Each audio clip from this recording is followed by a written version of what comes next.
Good morning student. In this video lecture we will see some more concept of correlation coefficient and line of regression. Regression coefficient आज हमको देखना है regression coefficient. तो regression coefficient भी हम y on x और x on y इस तरह के दो टाइप के रिग्रेशन कोफिशिएंट देखेंगे. तो regression coefficient of y on x is denoted by a1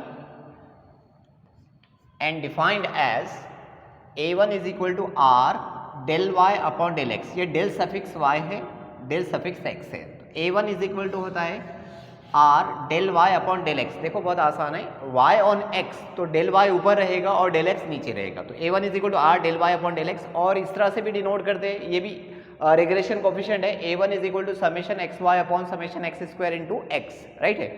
अब प्रीवियस वीडियो में अगर आपको याद होगा तो ये जो है आपका ये जो है लाइन ऑफ रिग्रेशन में ये टर्म्स था आपका. राइट है, लाइन ऑफ रिग्रेशन में ये टर्म्स था. सॉरी, इसमें x नहीं आएगा, यहाँ x नहीं आएगा, यहाँ y नहीं आएगा. ठीक है. तो ये टर्म्स जो है हमारा line of regression of y on x. अगर लाइन ऑफ रिग्रेशन में लिखूँ तो इस तरह से लिखे थे हमने, y is equal to summation x y divided by summation x square into x. Right है, ये क्या था हमारा line of regression of y on x. y का मीनिंग इसमें पता है आपको. अब ये वाला टर्म्स आया यहाँ पे summation x y upon x square. ये जो टर्म्स है summation x y upon summation x square, ये क्या है आपका, ये regression coefficient of y on x है. तो इसकी जगह आप ये a1 रख सकते हैं. तो लाइन ऑफ रिग्रेशन का जो फॉर्म है वो सेकंड फॉर्म मतलब नेक्स्ट फॉर्म भी आपको मिल जाएगा. कैसे मिलेगा नेक्स्ट फॉर्म, यहाँ पे y बोले तो क्या होता है, y मतलब होगा y minus y bar is equal to ये पूरा टर्म्स a1 है और ये x क्या है, x माइनस एक्स बार है. तो ये वाला फॉर्म भी line of regression of y on x है. और line of regression y on x जो है वो कैलकुलेट होता है, वो जो यूज़ होता है वो y के लिए यूज़ होता है. तो यहाँ से आप y की वैल्यू सेपरेट कर सकते हैं, माइनस वाई बार को साइड में शिफ्ट कर सकते हैं. तो माइनस वाई बार जब उस साइड में जाएगा तो क्या हो जाएगा, प्लस हो जाएगा.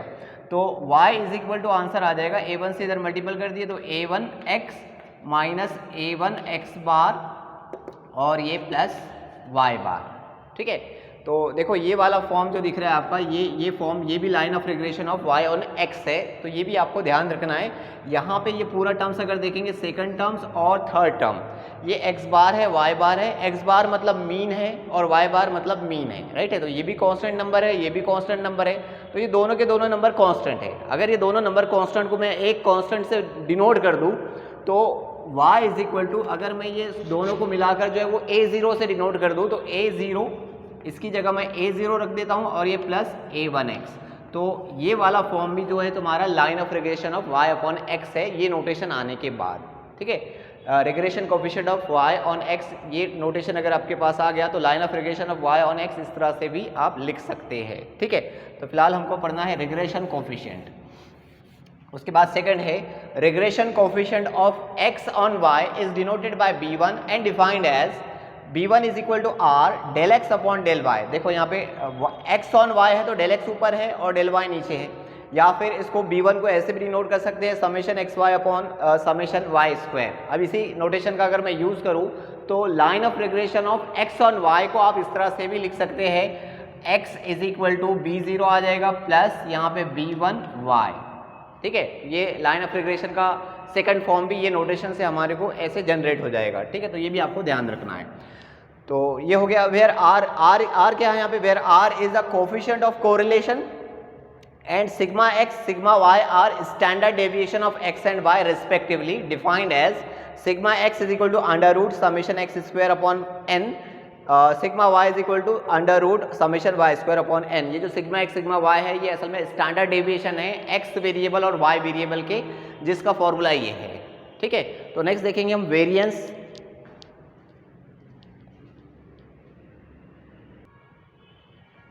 नेक्स्ट है variance. Variance is equal to होता है स्टैंडर्ड डेविएशन का स्क्वायर.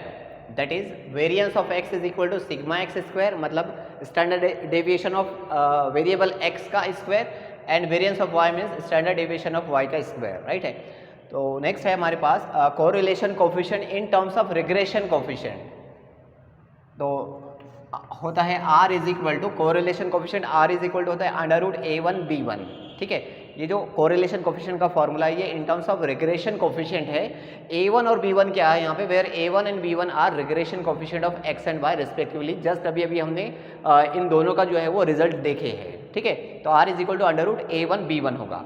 उसके बाद एक नोट आपको याद रखना है, the point of intersection of two line of regression A1x plus B1y plus C1 is equal to 0 and A2x plus B2y plus C2 is equal to 0 is x bar, y bar, ठीक है।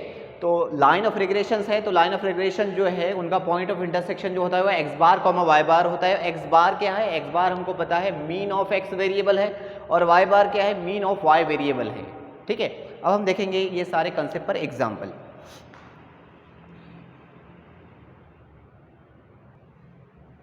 Example number 1 है, two line of regressions are given by x plus 2y minus 5 is equal to 0 and 2x plus 3y minus 8 is equal to 0. If delta x square is equal to 12, find the mean of x and y, the coefficient between x and y, standard deviation of y. तो ये 3 questions हमको solve करना है। तो देखो दो line of regressions आपको दिए हैं। लाइन ऑफ रिग्रेशंस अगर दिए हैं तो हमको पहले कैलकुलेट करना है मीन, मतलब x बार, y बार की वैल्यू कैलकुलेट करना है। तो हमारे पास गिवन क्या है, given the line of regressions, ये जो दोनों लाइन है ये कैसे है, लाइन ऑफ रिग्रेशन है।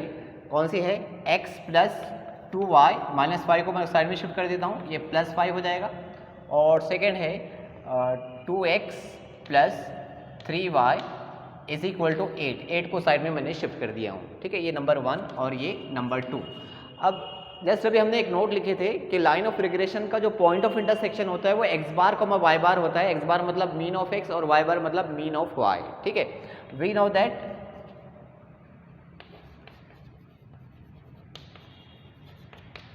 The point of intersection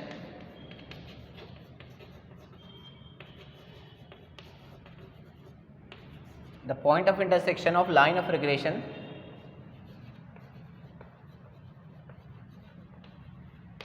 is x bar, y bar. Just अभी हमने नोट लिखे। तो point of intersection of line of regression is x bar, y bar का मीनिंग ये है कि ये लाइन जो है वो इस पॉइंट से पास होती है, x बार, y बार पॉइंट से, और ये भी लाइन जो है वो इस पॉइंट से पास होती है।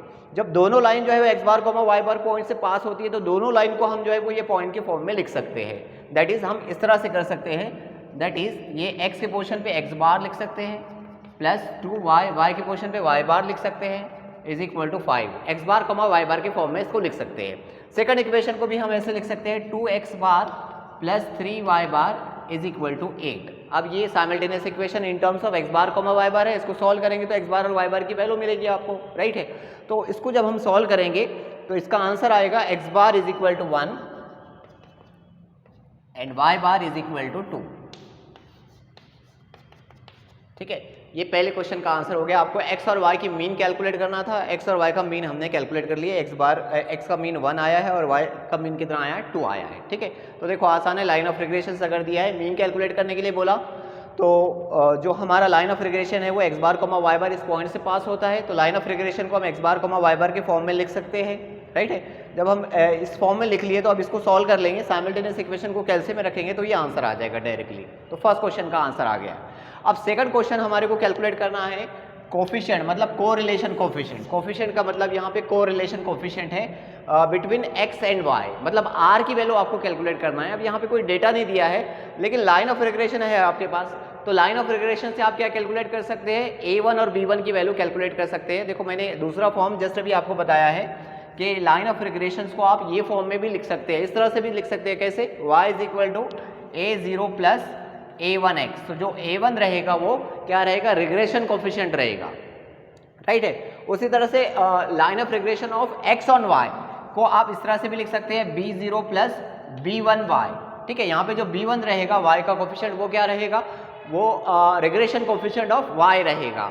तो ये दोनों इक्वेशन लाइन ऑफ रिग्रेशन तो है, इसको ये फॉर्म में हम लिख सकते हैं, राइट है। तो पहले इक्वेशन से मैं क्या कर रहा हूँ, इक्वेशन नंबर 1 से y को सेपरेट कर लेता हूँ, क्योंकि ये लाइन ऑफ रिग्रेशन है, मैं इसको ये फॉर्म में कन्वर्ट कर रहा हूँ a1 b1 की वैल्यू कैलकुलेट करने के लिए।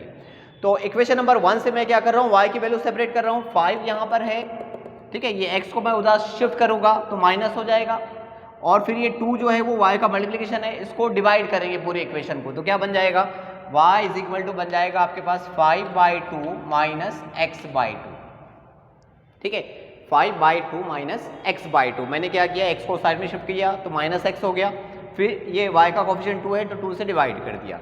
अब देखो ये कितना बन गया आपका, y इज इक्वल टू बन गया ये आपका 2.5 माइनस ये बन गया आपका 1/2 मतलब 0.5x।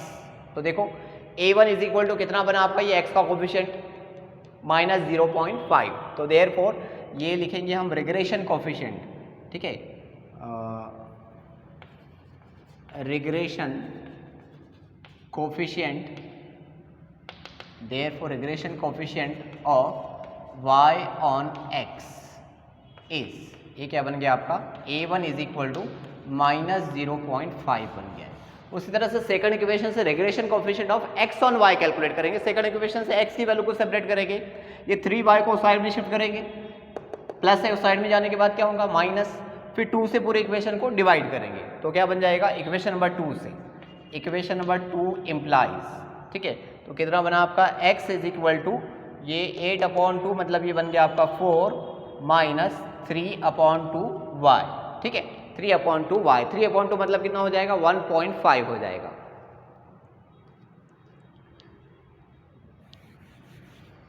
तो ये बन गया आपके पास x is equal to 4 minus 1.5y। तो ये क्या है आपका, यहाँ पे जो y का कोफिशिएंट आया है regression coefficient of x on y है, तो therefore regression coefficient of x on y is b is equal to minus 1.5, ठीक है। तो अब हमारे पास correlation coefficient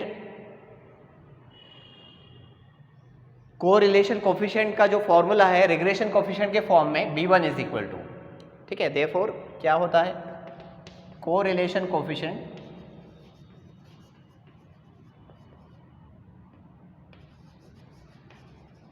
between x and y is, क्या होता है r इज इक्वल टू होता है under root a1 into b1। तो ध्यान रखना कि जब भी आपको लाइन ऑफ रिग्रेशंस दिया है तो रिग्रेशन कोफिशिएंट वाला जो फॉर्मूला है कोरिलेशन का वो वाला यूज़ करना है, ठीक है, और डेटा दिया है तो इससे पहले वीडियो में हमने उसको देखे कैसे कैलकुलेट करते हैं, ठीक है। तो इसके अंदर a1 और b1 की वैल्यू मैं पुट कर देता हूँ, a1 और b1 की वैल्यू पुट कर देंगे तो हमारे पास आंसर आ जाएगा r is equal to under root a1 की वैल्यू कितनी है माइनस 0.5 और मल्टीपल अंडर रूट के अंदर माइनस 1.5 और इसको हम पूरा कैलकुलेट करेंगे तो इसका आंसर बन जाएगा 0.866, r इज इक्वल टू 0.866। ये सेकंड क्वेश्चन का आंसर हो गया। Coefficient between x and y calculate करना था, ये हमने कैलकुलेट कर लिए। अब अगला है हमारे पास स्टैंडर्ड डेविएशन हमको कैलकुलेट करना है, standard deviation of y calculate करना है। तो standard deviation of y calculate करने के लिए आपको दिया है स्टैंडर्ड डेविएशन ऑफ x दिया है, ठीक है। तो हमारे पास गिवन है थर्ड क्वेश्चन के लिए, गिवन है standard deviation of x square is equal to 12 है, इसको स्क्वायर रूट कर दो, स्क्वायर रूट करेंगे तो डेल x की वैल्यू आ जाएगी, डेल x की वैल्यू क्या बन जाएगी, del x is equal to under root 12, under root 12 होता है 3.646, सॉरी 464 होता है 464, ठीक है, अंडर रूट 12 की वैल्यू 3.464 होता है, राइट है। अब हमारे पास जो है हमको कैलकुलेट करना है डेल y कैलकुलेट करना है, तो रिग्रेशन कोफिशिएंट का फॉर्मूला है हमारे पास, चाहे तो a1 का लिख लो चाहे तो b1 का लिख लो, किसी का भी लिख लो। Regression coefficient of x on y है हमारे पास और y ऑन x भी है हमारे पास, ठीक है। तो मैं लिखता हूँ regression coefficient of y on x का फॉर्मूला, x ऑन y से भी आप कैलकुलेशन कर सकते हैं। तो रिग्रेशन कोफिशिएंट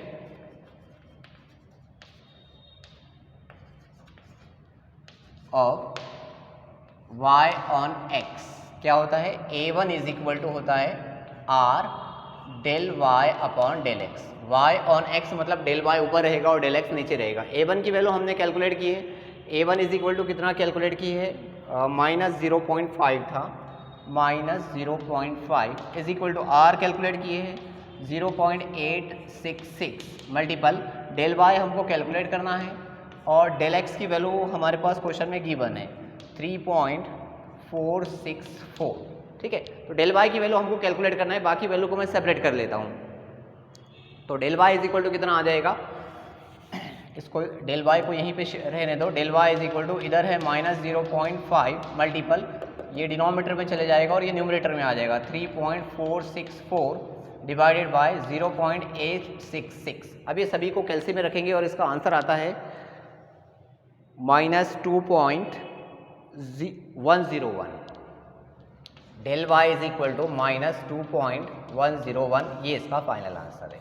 ठीक है, तो देखो ये थर्ड क्वेश्चन का आंसर इस तरह से हमने कैलकुलेट किए हैं। तो लाइन ऑफ रिग्रेशन अगर दिए हैं तो इस तरह से रिग्रेशन कोफिशिएंट का हम यूज़ करके कोरिलेशन कोफिशिएंट भी कैलकुलेट कर सकते हैं और एक्स और वाई के मीन की वैल्यू भी कैलकुलेट कर सकते हैं। और अगर आपको स्टैंडर्ड डेविएशन ऑफ एक्स दिया है तो standard deviation of y calculate कर सकते हैं, स्टैंडर्ड डेविएशन ऑफ वाई दिया है तो standard deviation of x calculate कर सकते हैं। ठीक है, अब इसी से रिलेटेड एक एग्जांपल जो है मैं आपको होमवर्क देता हूँ। ये क्वेश्चन होमवर्क रहेगा, 2 line of regressions are given by 5y - 8x + 17 is equal to 0 and 2y - 5x + 14 is equal to 0 और del y square is equal to 16 दिया है और ये 3 क्वेश्चन जैसा हमने पहले सॉल्व किए वही सॉल्व करना है, ये उसके आंसर लिखे हैं। ठीक है, तो ये सॉल्व करके देखेंगे आप, इसमें डाउट्स आते हैं तो डाउट्स मेरे से पूछेंगे। So thank you for watching this video.